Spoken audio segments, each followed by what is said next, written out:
Now, you know me, always like to sort of try new challenges, get up to things, purely for the purpose of radio, though. So this is something brand new now that you're going to be hearing on this show. Every now and then, I'm going to be sort of going undercover, but not like in a sort of snoopy undercover way where I'm trying to out people or, you know, doing investigative sort of journalistic work. Not like that. I'm just literally going to be delving into the world of different occupations, you know, different professions. It could be absolutely anything, really. And I'm calling it Nora the Explorer. If any of you listening in have children, I think you'll know where that what that title was inspired from. Now, to start it all off, last week I actually went and visited a dog grooming salon. Now, the owner was a lovely lady called Angie, and she told me all about her salon, you know, what she does, what kind of clients she gets, and gives us tips really on how to keep your dog looking sharp. And she actually, I can't believe she let me do this, but she actually let me groom one of her dogs. It's not just any old dog, it was her actual dog. She had two beautiful little Yorkshire Terriers. One was called Soda and one was called Cream. So if anyone listening in has a dog, I would really love to hear from you, because I think you might find, you know, this next part of the show really quite interesting. Because I think dogs, and pets in general, they become like extended members of the family. After a while, you do not see that animal as just a animal or a pet. You see your dog, your cat, your rabbit as a big part of the family. So here's part one then of Nora the Explorer. Who let the dogs out? Who let the dogs out? I've got my Nora the Explorer hat on, and I'm now delving into the world of dog grooming. I'm in a salon in Birmingham called Cutie Dogs, and I'm sitting here with the owner, Angie. Angie, hello. Hello, everyone. Angie, it's lovely to be here, and all the listeners know I love animals. So for me, I feel like I'm right in my element here. Looking around your salon, I can see lots of pictures of beautiful, cute little dogs that you've been grooming. How long have you been doing this? I've been doing it for 3 years now. And what training did you need? I've been to Hong Kong to study a dog grooming course there, and then I've studied another course in UK just to make sure that I'm up to the standard and the trend. Okay, now very shortly as well, I'm actually going to be grooming one of your dogs. You've got two dogs here, Soda and Cream, who are both sisters. Yes, they are, but they look so different, and their personality are so different as well. They're absolutely adorable. Now, when you get clients coming in, Angie, what's your process? What does dog grooming involve? First of all, like dog grooming is actually for the healthy side of the dog. So make sure that you actually brush them regularly and then give them a really good bath and then dry them properly, not leaving them wet because they will get a cold. And also the nails, they have to be short enough to not actually make the leg bend like when they're walking. And everything else is just like, you know, the cut, whatever you want, yeah. Do you get many South Asian clients coming in with their dogs? Yes, we do, from big dogs to small dogs. Big dogs like German Shepherd, like a guard dog outside, or maybe even like small dogs like Shih Tzus, which stay at home inside. And have you got any tips that you can offer our listeners? Because if they have got pets, how should they be grooming them? I would say that the most important thing for dogs are brushing it. Because the more you brush it, the more you're going to bond with the dog and to remove all the excess hair. And for the dog, it's like a little massage and a little, like maybe 10, 15 minutes of bonding experience. It will go a long way. So brushing every day? Well, if you can, then why not? It's like looking after your dog. You brush your hair every day, don't you? Yeah. So how often should you wash the dog as well?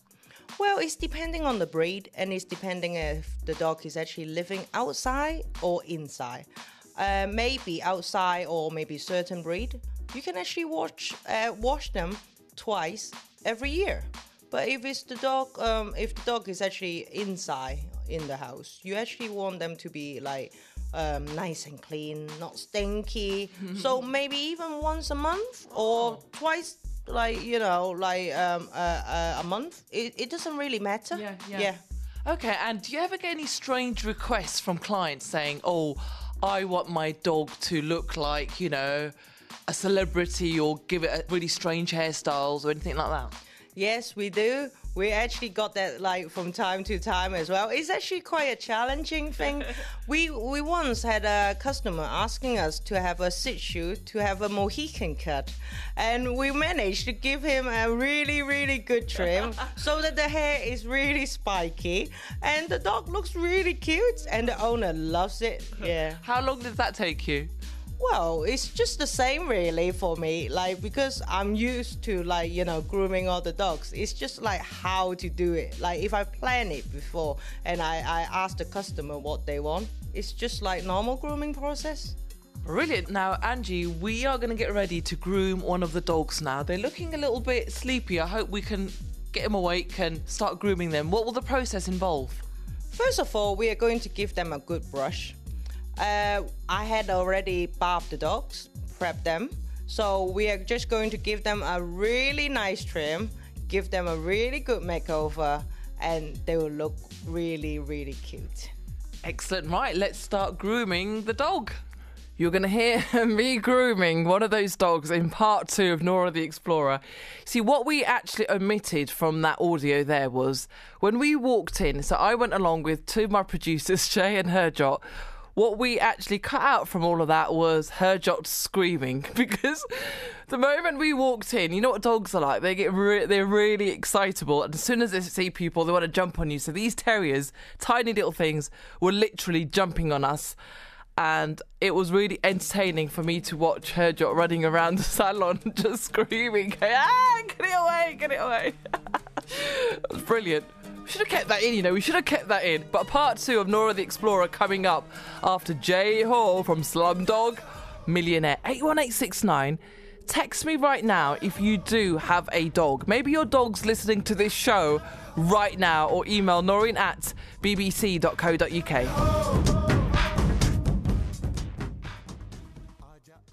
Now, this is the interesting part now, because I couldn't believe that the owner, Angie, of this salon actually let me groom her dog. And here's what happened. We've got Cream now on the grooming table. And here we've got the clipper. Oh, can you hear the clipper there? So we're going to start clipping Cream's hair now. Cream's looking at the clipper. Here you go. Oh, wow. Nice and gentle, nice and easy. Just like sliding butter. Wow, let me try this now. Oh, yeah, coming off. Wow, loads of it. So you've got to be quite gentle with it, haven't you, so you don't take too much off. I've now got a nice small comb, which I've sort of seen before because of the rabbits that I have. So we'll be combing Cream now. And again, she's not really moving, is she? She's very good. She's very well behaved today. Do they enjoy being combed? They do indeed. Is it quite sort of massaging for them? And I'll say so. And it's you actually pay attention to them. So, of course, for them, it's actually a bonding experience. Aww. And it's like removing all the dead hairs. Yeah. You enjoy brushing your hair, don't you, in the morning? So, obviously, they will enjoy it, yeah. Wow, and we've now finished grooming Cream. She looks beautiful. Yes, she does. You have done a really good job, you have. Are you impressed, Angie? We've given her a bit of a trim with the clippers, combed her hair, used the scissors as well to trim, obviously, all, around her ears and around her face. I am very, very impressed.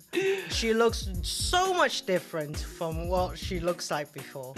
And Angie, if you ever need an assistant, you know where to find me. Oh, you better leave your telephone number. I might need an assistant soon. Yippee! Oh, I've thoroughly enjoyed grooming your dog, Cream. Thank you so much for letting us come into your salon. It's been a real pleasure. Thank you very much for helping me. You're always, always welcome. She was such a cool lady, and a really nice little setup they had there as well, And they had all these pictures on the wall that covered of before and afters, which honestly are just so cute to look at. And we've got pictures up online now of the before and after pictures of the dog that I attempted to groom. So go to our website, bbc.co.uk/Asian Network, click on Noreen Khan and just go to photos.